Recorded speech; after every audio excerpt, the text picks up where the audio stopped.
Hi, everybody. My name is Ronald. I'm a co-founder of About Fraud and the host of our webinar today.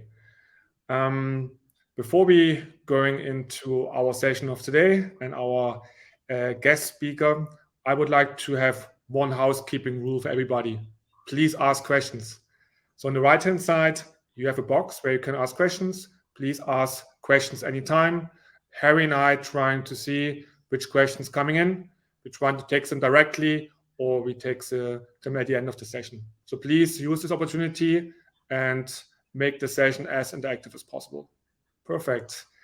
So let's kick this off. Today we have Harry joining us, and we talk about graph database and how this is really accelerating your fraud detection. So first of all, Harry, welcome to our webinar today.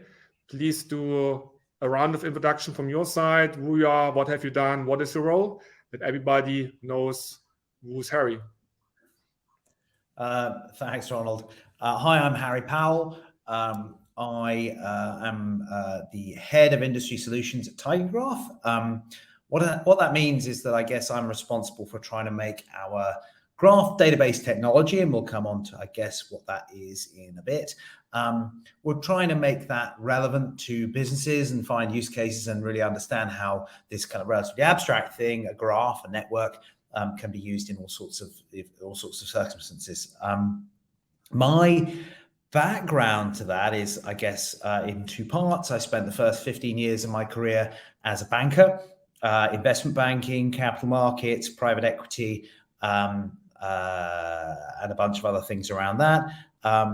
And then spent a few years being an economist before I became a data scientist, right? And I've spent the last 12 years trying to answer difficult questions based on data using machine learning, analytics, statistics, probability, and all that kind of stuff. I did that originally at a betting company called Betfair, and then I went to set up, to build and to run the data science business at Barclays for 4 years.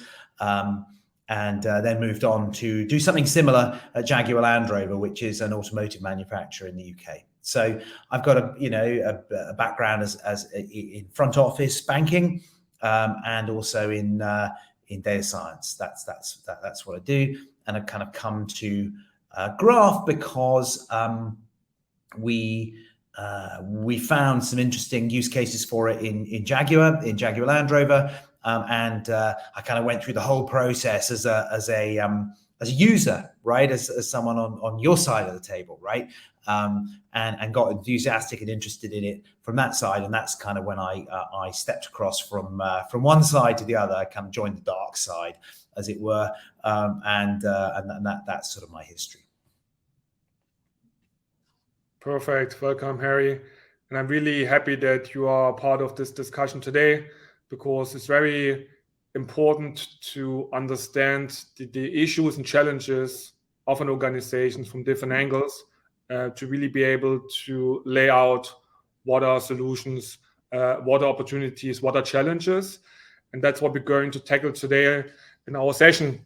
So we have a very short agenda. We're really trying to get to the point, and we're really trying to provide as much as possible insights, especially from my side. I will ask questions to Harry really about how to really implement certain things, because often what we see, we can have nice PowerPoint slides talking about great ways to improve your operations, minimizing false positives, detecting more fraud.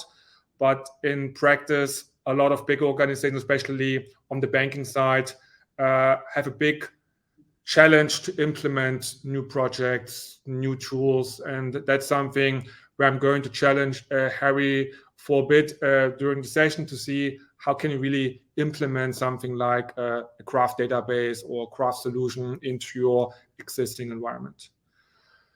Good. Then let's kick this off with the first slide. Oops. Hang on. There we go. We both clicked it at once. Okay, sorry about that. Good. Right, welcome everyone. So let's leave graph databases to one side at the moment. I guess I'll come to them in a bit. But the starting point here was around fraud and machine learning, right? Most big banks and big organizations are keenly aware of fraud, right? It's a cash loss, right? Day in, day out, fraudsters are attacking businesses and businesses are losing money. And over the last, 5, 7 years, businesses have been using machine learning increasingly to try and understand which transactions, which account applications, which are likely to be susceptible to fraud, and as a way of identifying easily where they should be putting their effort. And as Ronald said, minimizing false positives is massively important for in terms of customer customer satisfaction, right? You'll annoy people if you detect too many frauds that aren't there. But of course, minimizing loss is also really important, so improving accuracy. And so these businesses have used machine learning, and it made a huge amount of advances in the early years in terms of accuracy. How have you managed that? Huge amounts of advances and really, really impressive.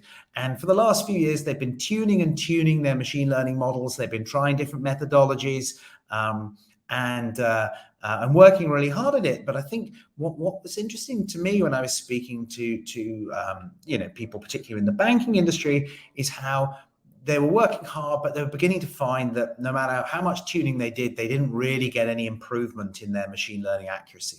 And there was still a big gap, right? They were still losing a lot. They were missing a lot of fraud, and yet their machine learning models were unable to improve. They were reaching a limit in accuracy.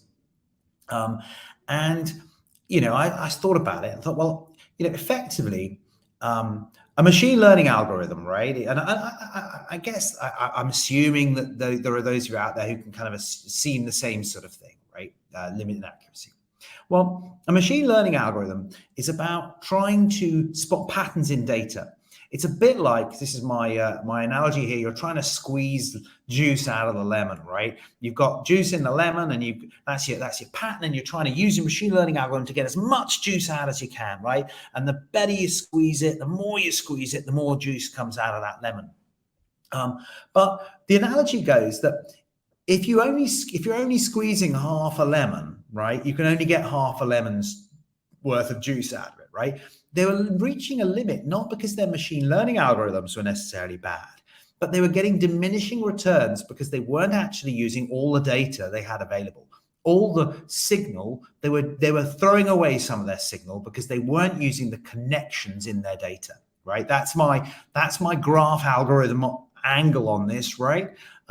We'll come to what exactly that means, but your machine learning algorithms are not using all the possible signal, all the possible data they can. And that's why they're reaching a limit below 100% accuracy. Should we move on from there? I haven't had any questions. Maybe one general question, Harry, do you believe we can reach 100%? Or is there always something, even with a lemon, if you take a machine, you never get 100% out of the lemon? So a lot of companies which I work together is also the question, what is the benchmark? Of course, you can do some research, you talk to other people, you talk to your peers, but often it's like, okay, do I do a good job already? Or is there still a lot of juice in the lemon, which I don't get at all because I don't do it right? Is that kind of from your point of view, at least high level, any kind of benchmarks which make sense? Or is it really depends on every organization? So I think it's a constant war, right? Which means we'll never get to 100%. As soon as you close one gap, they'll find another, right? There are some pretty sophisticated people out there. You know this better than me, right? Fraud is an industry, and they're constantly innovating. So we'll never get to 100%. But I think what really struck me was how much fraud there was still getting through. It wasn't like we were even close to 100%. We're miles off 100%, right? And I know some businesses call it credit loss, right, when it's actually kind of fraud, right, because no one ever really intended to repay in the first place. But the truth is, it's getting, even staying still, I think, is going to be hard, right? Because the innovation going on in fraud is enormous, right? So I don't think we'll get to 100%, but there's still so much of a target to get to that what we're trying to do is getting closer to 100% and continually trying to be at least not at least not unnecessarily exposed, right? Because as soon as people know, if you're an organization, that you're an easy, fraud target, you'll get a lot more fraud. So you need to be, you need to be showing them that you're on top of it, right? So I don't know what the real answer is. I don't have a benchmark for you, but I do know that we're way off target right now. Okay, so I want to talk about graphs quite quickly, and it's a funny picture I've given you, but my statement is you lose a lot of information when you put your data in tables, right? We all work off data in tables. That's how data is stored in databases. That's how the world works, right? How analytics works. But have a look at this picture, right? This is a picture from a Swiss-German artist. I think it's a joke, really, but I think it's really, it tells you a lot when you're thinking about data, right? So on the left is data in the real world, right? You've got a bunch of flowers, right? You can see this bunch of flowers, and you're not only understanding what the flowers are, but how they're arranged. It gives you a picture. It looks a beautiful bunch of flowers, right? And if we wanted to put that bunch of flowers in a database, right? We'd pick off all the roses and put them in a line, right? We'd have a table of roses, yellow roses, and a table of leaves, and a table of blades of grass, right? Or whatever it is, table of seeds. There's a really clever way of storing information, right? It comes from the time when RAM and hard disks and CPU was expensive, and so you had to be really careful how much storage space you took up and how fast it was to process. And it's great for adding up the number of roses, right? You can see there are 7 yellow roses, really easy to add them up, right? But somehow you're losing an enormous amount of important information because you look at that table on the right and it's hard to visualize what a bunch of flowers on the left is about, right? You lose information when you put your data in tables. Graph databases, so that's the TigerGraph, is where I come from, right? And TigerGraph is a graph database. And a graph database is, well, don't think of it as a graph and don't think of it as a database, right? A graph is not a plot, right? We're not talking about charts, diagrams, that kind of stuff. We're thinking about a network, right? So we're thinking about a network, data in a network, right? And when we talk about database, we're really thinking about a platform for analytics and machine learning, right? So it's a platform for analytics and machine learning that works on graphy. Graph is the mathematical word for network, on networky kind of data, right? And we would argue that networked information where you're encoding the relationships between things in exactly the same way as the bunch of flowers on the left has the relationship between the bunch of flowers, is key to what the bunch of flowers looks like. We encode that in a graph database in a way that isn't encoded necessarily in tables, right? And I'm going to argue over the next few slides and in conversation with Ronald that this is a really great way of storing and processing information if you want to understand the relationship between things. And crucially, when you think back to our lemon that we were squeezing, this is the other half of the lemon, right? The bit you haven't squeezed yet. The relationships is the other half of the lemon. And no matter how well you squeeze the first half, you've still got the second half to go. And if you don't use that, you won't get close to 100%. I also have a question back to your first slide. You made the statement, not everybody is always using all the data and not connecting all the data. But I think there are 2 steps for this, because having all the data and then connecting the data together. What I've seen in a lot of organizations, when we talk about machine learning, is building features. And it's always like a discussion, okay, which features are relevant, which data is relevant. So they're already doing a pre-filter process before actually injecting data into machine learning models. Is this process also helping to identify which data is relevant, or would your statement would be that you should take just all data which you have into this Well, kind let's of... hold on to that thought for the moment, because you say using all the data and the connections in the data. I would say the connections are part of the data, right? If you're not using the connections, don't think about data, think about information, right? You want to use all the information you can to be as smart as you possibly can be. The connections is the data, right? Even if you're not going out and getting external data sources and all that stuff that people talk about, you currently have, if you're not using the connections between the data to build your features, then you're not using all the information you have available, right? Okay. It's in, you've got it, you're doing your data engineering with it, but you're somehow, because you're not encoding it, you're throwing it away and you end up with a table on the right. But do you believe everybody has the same understanding that the connections between data points are also part of the data? So I think if they were, I probably wouldn't need to be going out telling the world about connections between data, right? This is a relatively new thing. It's a relatively new thing. But I think it's absolutely crucial. And you'll see later on in the presentation that by using those connections in your graph features, your machine learning can get 20% better or more, right? It's like a massive step up. We really are throwing away information we have right here that we don't need to throw away. Okay. Cool.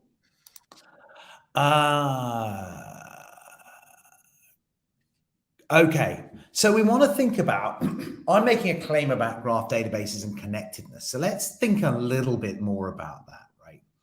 So if you think about banking data, but it can also be retail data, it can be all sorts of data. All this data is actually a network. Let me explain. Perhaps I should have had a slide on this. Sorry about that, right? But if you have a list of transactions, right? So this is like a banking, a log or you know, a ledger. So you have 3 columns, the person paying, the person receiving, and the amount, right? So Mr. Smith transfers to Mrs. Jones £20, right? Or 20 euros or $20. Okay. That's actually a graph, because the person paying and the person receiving are 2 what we call nodes or entities on the graph, right? And you can draw a line between them, which is the amount, the sum that's being transferred. And beyond that, Mr. Smith or Mrs. Jones may have an address, right, that they share with somebody else. That's the link to somebody else. They may have a mobile phone number that's shared with somebody else, or an IP address. There's all sorts of connections between people, either first party connections or further away through the network. There are these connections that establish links between people that you start off by thinking, well, it's a table or it's a list of things, but actually underneath it's a graph. It can be represented as a graph. The question here is, if you do have a suspicious account you're looking at, and a known fraudulent account, right? How close might they be together, right? How long does it take to get one to the other? And if you did, what can that tell you about whether the suspicious account actually is fraudulent or not, right? And from a technical point of view, how can we use this concept, this intuition, right, to actually augment existing fraud machine learning models to make them take account of connected data, because no one wants to start again from scratch, right? So I guess what this slide is about is to say, well, look, even if things don't look like a graph, they probably are underneath. They probably are a network underneath. And if you look at this picture of a graph, and you can see the 2 blue nodes, we call them, the circles and nodes, then you might want to say, well, how close is one node to the other? And you can see in this that 1, 2, 3, 4 steps away. The closest path is 4 steps away, right? And how could we maybe use that information to improve our fraud machine learning systems that we've got? That's the big question here. I have 2 questions to this, Harry. The first question is, maybe for the audience, is your statement, if the blue dots or nodes are closer to each other, is more likely to be connected? Or is there a kind of relationship between two connections and 5. And my second question would be, would you make a difference between confirmed fraud and fraud which has been detected by a machine? So what am I saying here?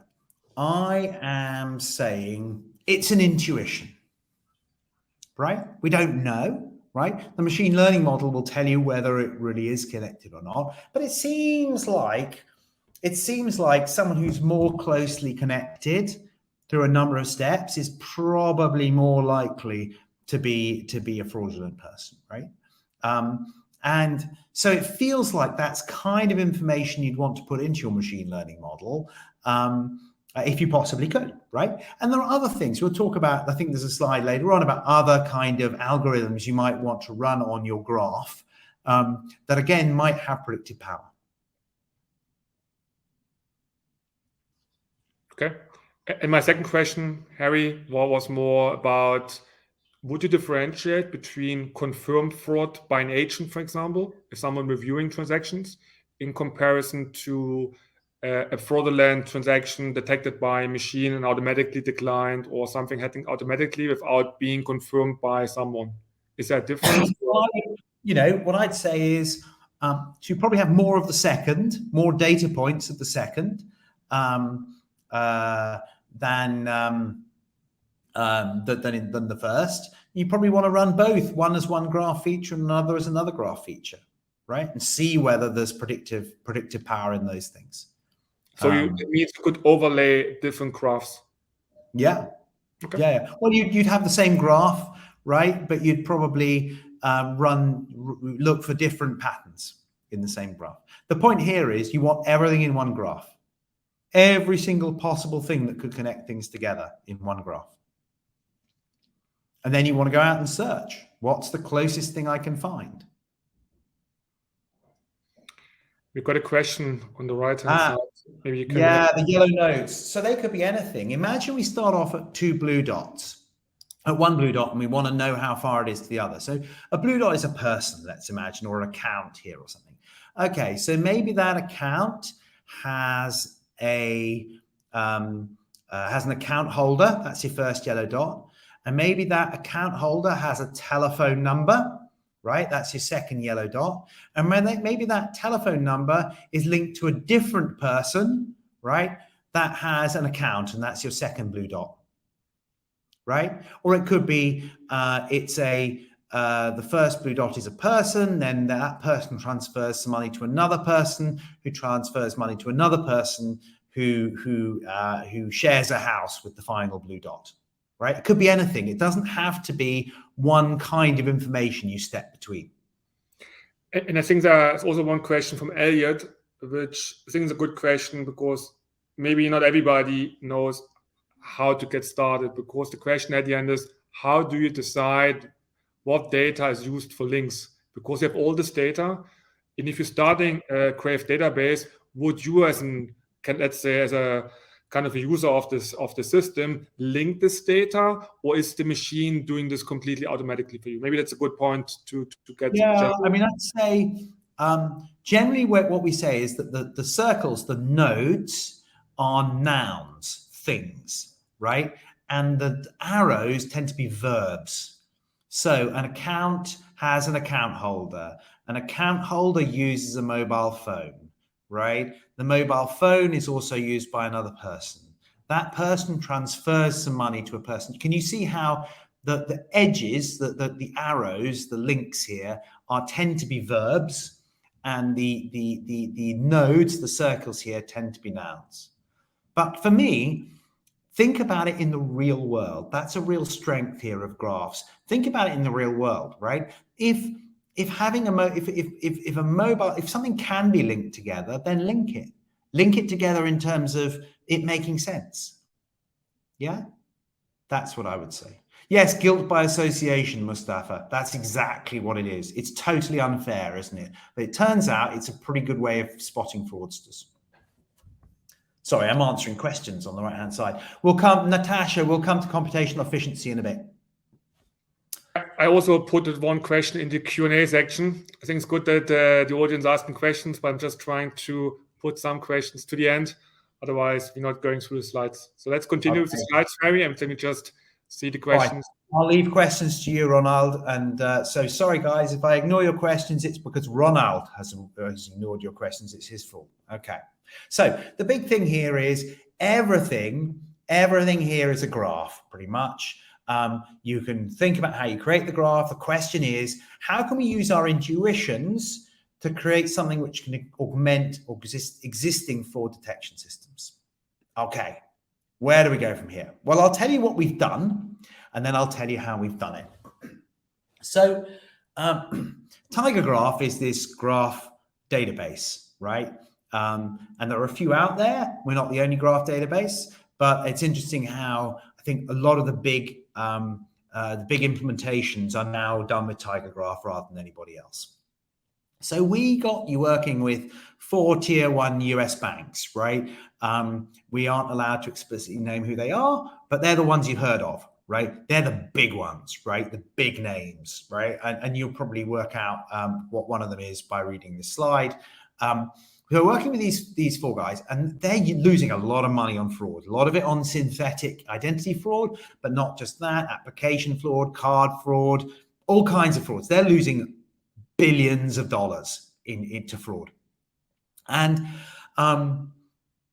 we did something really simple with them, really super simple. I think this is the power of Graph and at least the starting point. So we said, okay, and I don't think this is, by the way, I don't think this is limited to fraud, and I don't think it's limited, just to banks, right?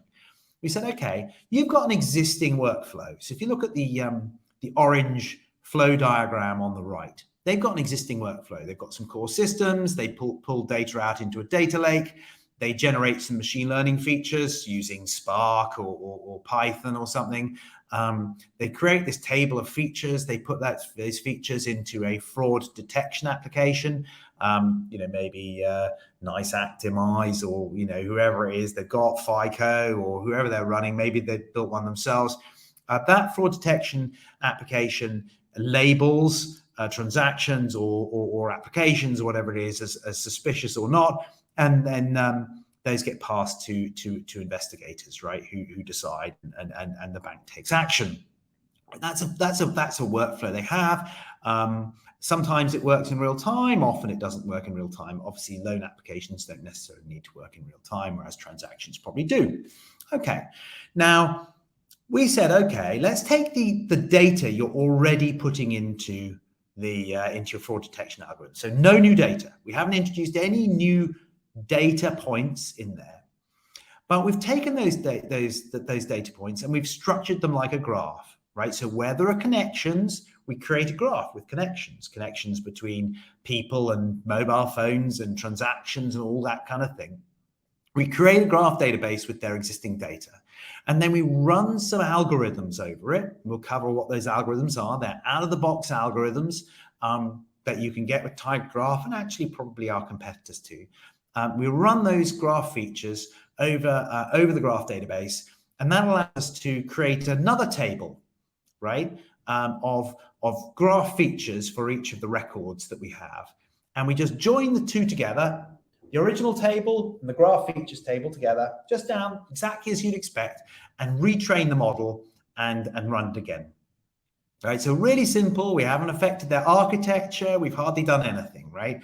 And it turns out that doing that gives you a 20% uplift in fraud detection, right? I've said synthetic identity fraud. It's actually in a number of different fraud types. And we have seen above 20% increase in certain things, and they're still not doing anything particularly sophisticated here, right? It's a massive increase. That 20% increase is in area under the curve precision recall, right? That's the measure that's used. And 2 of them are reporting over $100 million a year each by doing this, right? So they must have been losing a lot to fraud in the first place. This is a big chunk of money, right? They are pretty keen on this technology, right? They're really doubling down on it. We're pretty pleased too. To be honest, I was astonished when I saw this number. I thought that's amazing. It took me a while to work out why this is happening. It's that lemon squeezing thing. We're just putting more signal in, masses more signal. And then finally, JP Morgan, on the back of this, gave TigerGraph the coveted Hall of Innovation Award just 6 months ago at the end of 2021, right? Which is pretty rare for a company like ours to get it. Very few companies are given it. JP Morgan, we're really pleased with that acknowledgement of what we've done, right? So, the last slide was, well, how do we do it? This slide is saying, well, we have done it, right? It seems to be pretty successful. We've done something pretty stupid, right? There's nothing, by which I mean, there's nothing clever about what we've done. We've basically just taken some out of the box algorithms and run it. And what that's doing is basically projecting, for those of you who like a bit of maths, we're projecting the graphiness of the connected data, the connectedness of it, onto a few numbers, right? We're like an encoding the graphiness in a few numbers. And those numbers just by themselves are enough to massively improve performance.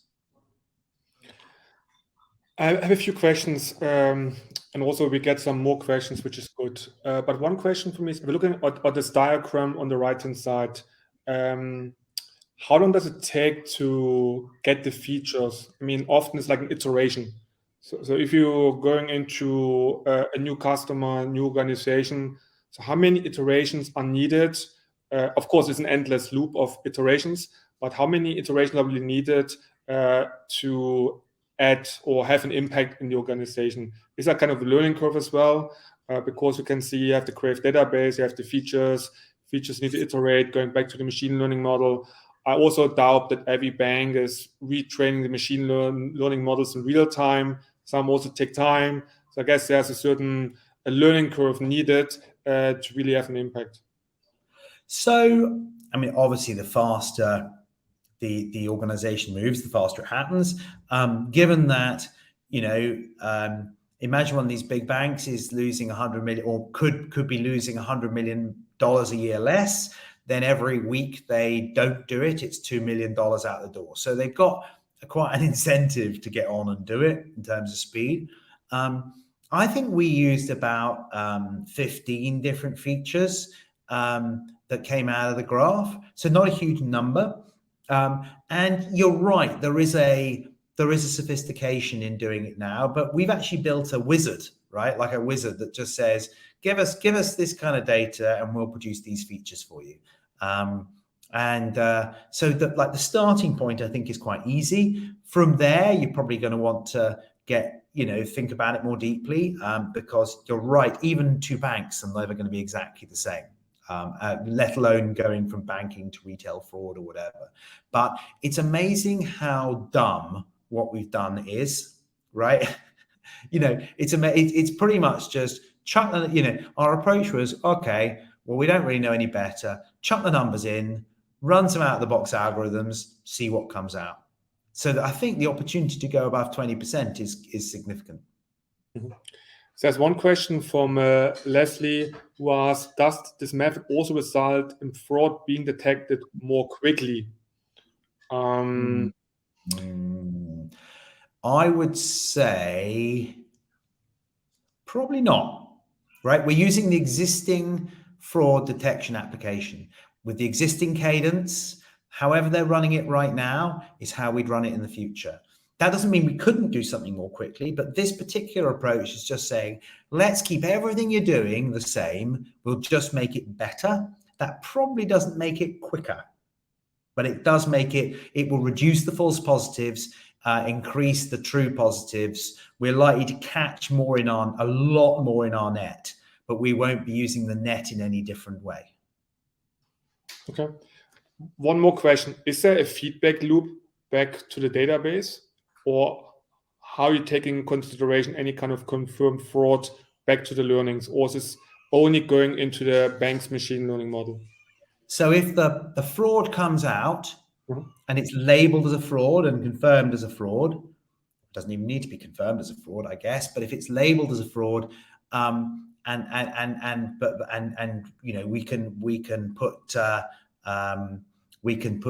would go back into the database as a label. Yeah. yeah, that's what we do. Okay. Then there's one question from Floriana. Can these features be calculated in real time? Yes. Yeah. And you can imagine. So what we don't do is we don't relearn the machine learning in real time, right? But you can calculate the features in real time. Okay. Yeah. Good. Then let's jump to the next slide with more insights. And the database itself is ACID compliant, right? Which is the key thing for real-time transactions, Floriana. So you not only need your you not only need your analytics to be fast, but you need to make sure that it's running on the latest data. So you need to make sure that your graph database is ACID, which ours is, as it happens. Okay. And maybe one more technical question. Is this normally deployed in-house with a bank, or is this completely a SaaS solution? Or I assume for performance and from a compliance point of view, a lot of banks wants to host this in-house. Yeah, so look, it's most banks are currently working on it in-house on their own cloud. That shouldn't affect performance, right? I mean, their cloud or Google's cloud, it probably doesn't affect performance, but it will affect how your compliance people think about things. So in terms of getting it in the bank quickly, you probably want it like that. The other thing we do is we have it on an appliance. So you can buy an appliance off Dell or off HP. And the cool thing about that is well, first you get a dedicated, highly tuned appliance, if you believe what they tell you. I don't know enough about them to be able to tell you one way or another, but you can also get them accelerated. So you can use these new chips called FPGAs, floating point gate arrays, which are like programmable chips, and they can get you about 20 times faster performance on graph-related computation.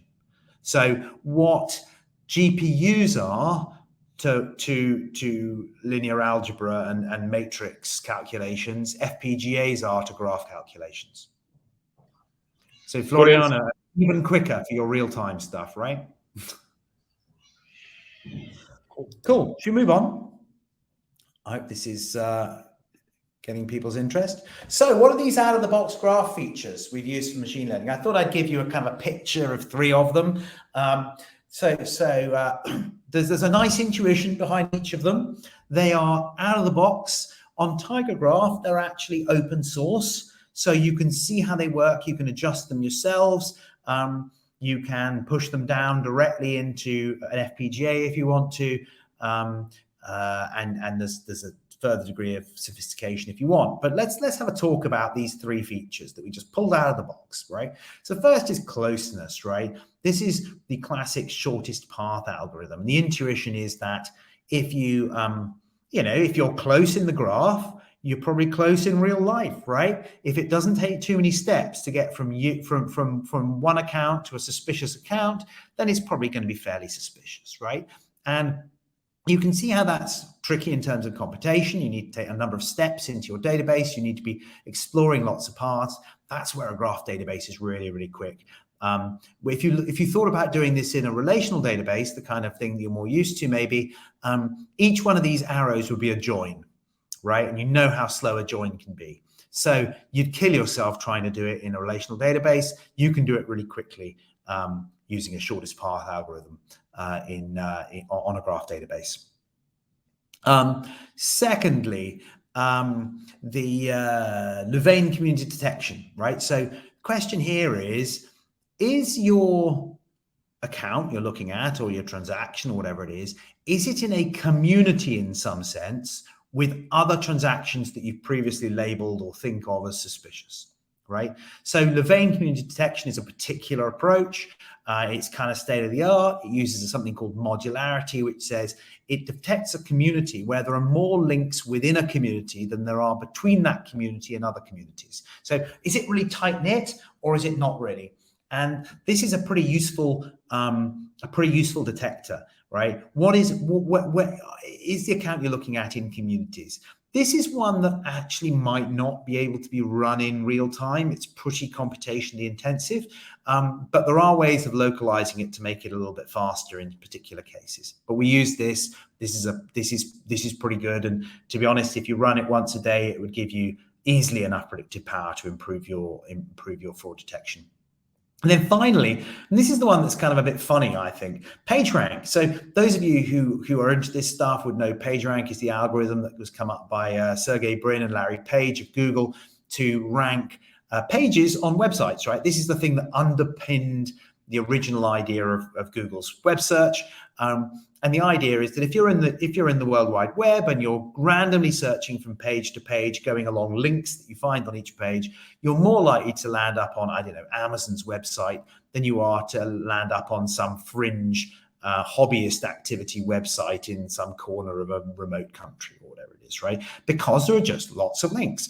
And so it kind of measures flow around your network. It turns out that PageRank can measure the flow of influence and connectivity, right, around your network of people, transactions, IP addresses, whatever. It turns out to be a really, really highly predictive thing. And if you look at my picture here, we actually ran PageRank over this picture.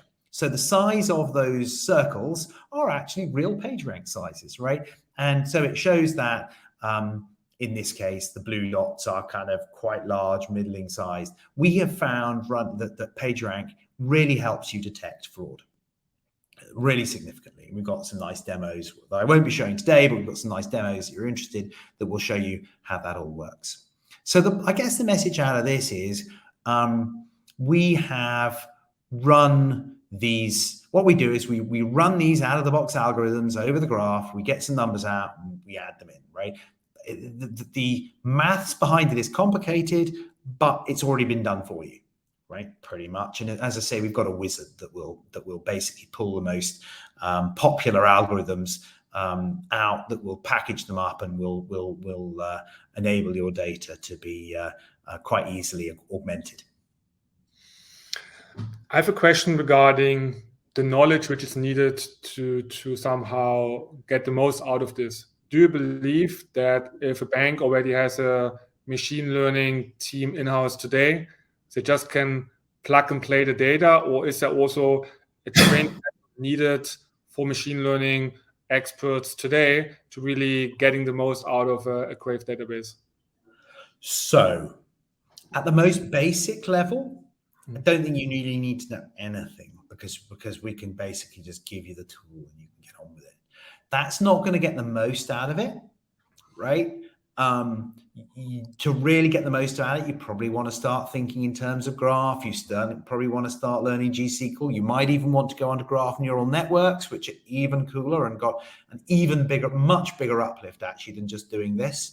But I would highly recommend that if anyone were to invest in a graph database, either ours or anybody else's, that they invest time and effort in building a small team of people who are really thinking in this way to maximize the output.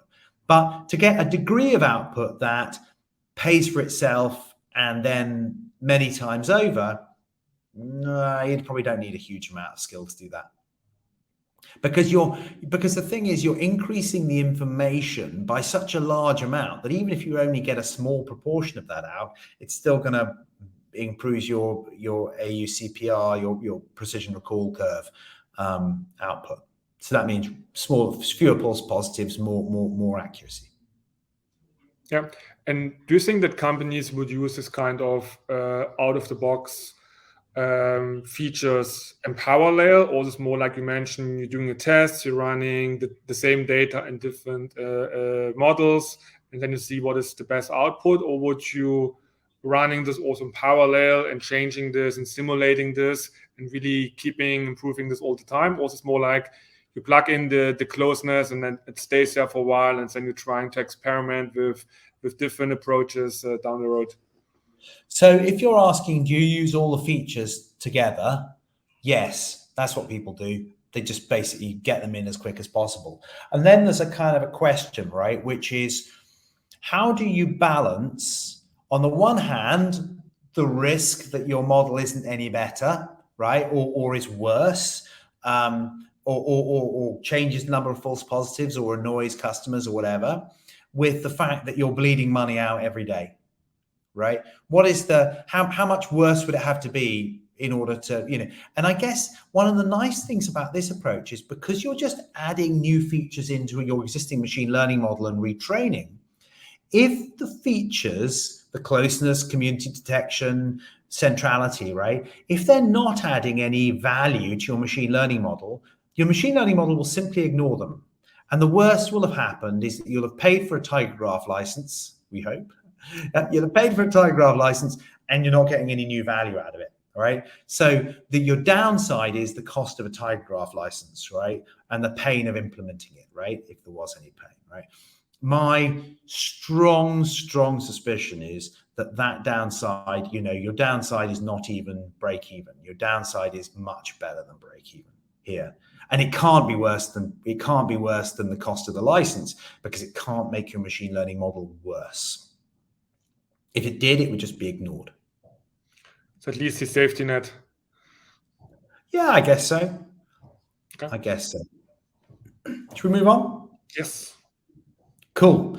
Just wanted to point out here, I mean, this is the same thing as I've shown you before, and this is like a schematic of how you do it. You take the data, you split it, you take the same data, you create features, ordering features with one, graph features with the other, bring it back together. The point here is this looks very like any machine learning workflow, right? And so we're getting success in not just in fraud, but pretty much anywhere you're using machine learning, and where there's a plausible idea that your underlying data may be a graph, you're going to get an improvement through doing this technique, right? Which is nice, right? This feels to me like and again, it's just because you're improving the information, right? So let's not dwell on this page, but for those of you sitting there thinking, could I use this for anything else? I have strong suspicion that you'll find other use cases for this if you're interested. Okay, so there were some questions from Floriana about performance earlier on. Just wanted to cover those as we come tail end, and then we can answer some questions. These two slides are TigerGraphy, right? So I'm talking particularly about our product rather than graphs in general now. And I'm not necessarily going to apologize, because I'm going to propose that it's actually very hard for any other graph database to do what we're doing for two reasons. So firstly, you're going to want to run over quite large data sets to do this, right? I mean, we were talking about billions of transactions in our database and all that. That's absolutely what we do, right? But in order to do that, and remembering this is an in-memory data store, right? You need to be splitting your data across a number of servers, right? It needs to be parallel computation here. This is, unless you can fit all your data on one computer, which means less than a terabyte, maybe half a terabyte of data, then you're going to need to split it. And if you split it, if you partition it without maintaining the links between the different nodes in your graph, in other words, if you just cut it up into 3 lots and then put it into 3 different places and compute it, you may well have cut the one key link or the key links, right, which allow you to spot fraud, right? And it turns out that TigerGraph is the only technology that allows you to split it across different servers and yet keep those links, right? It has some cool stuff that allows it to pass information between servers directly. And that means that you're going to get the right answer, right? And we actually found that with the banks in the States, one of which was probably JP Morgan, although I couldn't possibly say, but they did give us the award. They tried with one of our competitors, right? And our competitors did what the graph on the picture on the right says, right? They split it up, they sharded it into 3 different things. In fact, they then had to aggregate the data and sample it a bit to fit on to the service that they had. And they found they got no real uplift, a couple of percent here and there, right? Nothing much, right? They've been trying for a couple of years, right? We were able to give them 20% uplift, right? And one main part of that One of the two main parts of that is the fact that we were able to use complete data, right, without breaking the links in a graph, even though we spread them across a number of servers. That's our thing, right? We're better at some things than others, I'm sure. I'm sure there are other things those other graph databases are brilliant at that we're not so great at. But that's our thing. We can put large data sets across a number of servers and run them, and it makes a huge difference to fraud detection because you're using complete data sets, you're not sampling from them and destroying the underlying connectedness of them. But I have a question, Harry. What is the reason to actually split it into, or even on the left-hand side, you have server 1, 2, 3. Is there a reason to split it because of the database size, or is there any other reason why? If you're a big bank and you're going to have transactions and you're going to have accounts and you're going to have all sorts of connectivity, you have to chuck them on. You have to partition them across a number of servers. You just don't have enough space to do that. Of course, if you squeeze them onto servers, so there's no memory left, it's hard to do the computation. So it needs to have some space to work. It's just size. But the space limitation is the memory and not the disk. So you can't work from disk in graph. So it's purely the memory. Yeah. So there's again an interesting question from Leslie. Is detecting fraud rings by product of the workflow you showed us earlier done separately? So detecting fraud rings, you would get definitely Louvain community detection would detect rings because there are more connections between the people in the rings than there are between those rings and people outside those rings, right? And PageRank would probably show you quite a lot of it's what's called a measurement of centrality, right? So it's kind of like where there are lots of flows in and relatively few flows out. That again would detect a ring. But neither of those three things are specifically ring detection, right? They're just detecting things that rings tend to have, tend to be a feature of rings, as it were. Maybe also really an operational question. Would someone in an organization use actually your interface, the database, to look about all the connections? Or is it purely an output which goes into machine learning and then, as you have shown before, it's be used in the kind of in-house investigation tool, whatever the bank is using? So a cool thing that it allows you to do is it allows you to investigate really easily a graph, any graph, not just ours. We have dashboards that allow you to do that and interactive stuff that allow you to do that. And you can combine that with some algorithms to help you narrow things down. I'm not focusing on that today, but yeah, it's certainly there. And that's a big part of what we do. It's just not as funky. I'm just bringing you the funky stuff, Ronald. I also have a non-funky question about data privacy, which came up. I mean, you connecting a lot of data. And of course, a lot of banks are having European customers, GDPR. So you're connecting personal data with each other. How are you treating this from a let's say, GDPR point of view to connecting all this data and still being compliant as a bank to respect all the regulations which are out there? Yeah, I mean, it's it's something that we as TigerGraph don't engage with enormously. Why is that? Probably because the banks have already got people all over it. We do have role-based access control at a node level, right? So who gets to see what data point is determined at the level of each node. But clearly, we whichever banks we work with, we are complying with the regulations in those countries. Sexy answer. Very good. Elliot, response times are pretty low. We are able to work with low latency response times because remember, it's not just about your response time, but whether you are able to ensure that the data you're using is correct at the time that it's queried, and we can because we're ACID over a partitioned data set.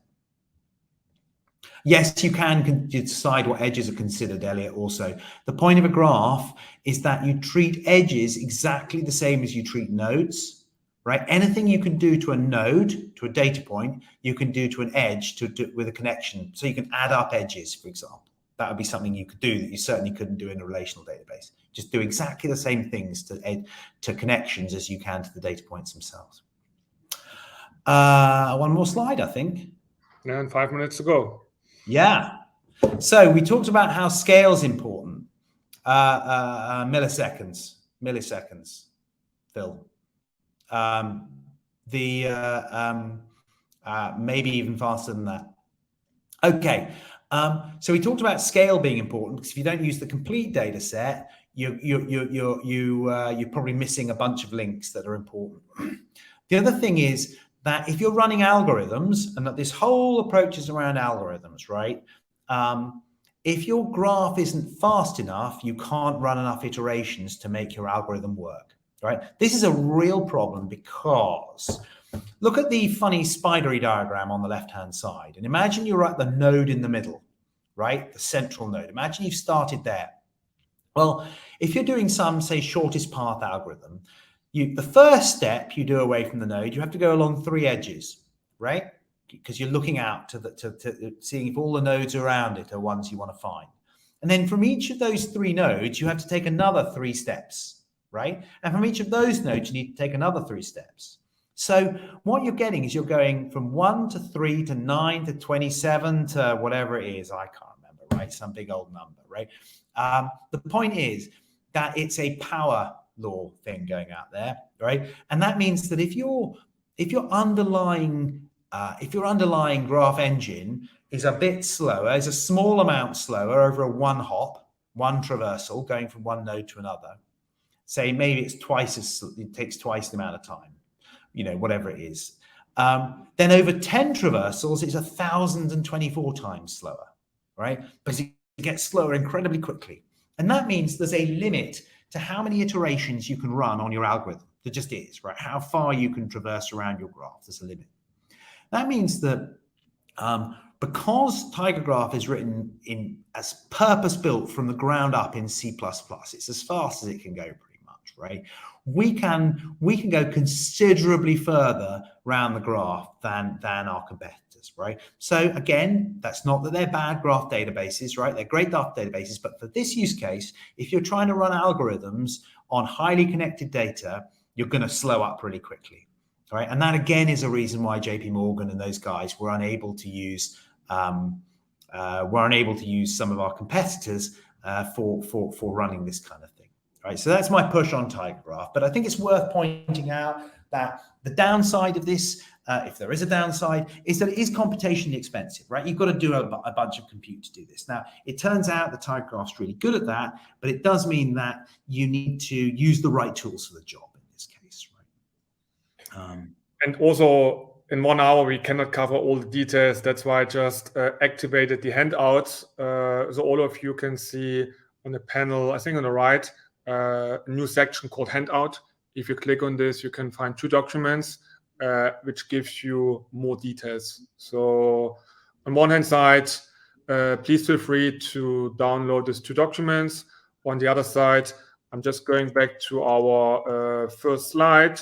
Again, here we have Harry's full name. So please feel free to contact Harry. Please feel free to reach out to us if you have more questions.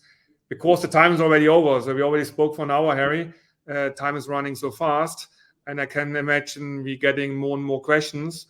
So to the audience, really thanks a lot of being so active and asking questions. Please feel free to reach out to us, reach out to Harry. You have our email address. Please ask more questions. We connected with the right people in TigerGraph that you get all your insights, all the feedback which you need to get your own big picture, which makes sense for you. Harry, big thank you to you for all the insights, for the very practical, operational perspective on this topic, because it can be very technical, but I think you made a really good job in bringing the light from a different perspective and showing in an easy way how to use it, how to deploy it. Thanks a lot for this. It's been a pleasure. I hope you guys out there have enjoyed as much as I have giving it. Perfect. Thank you. Cheers, guys. Ciao.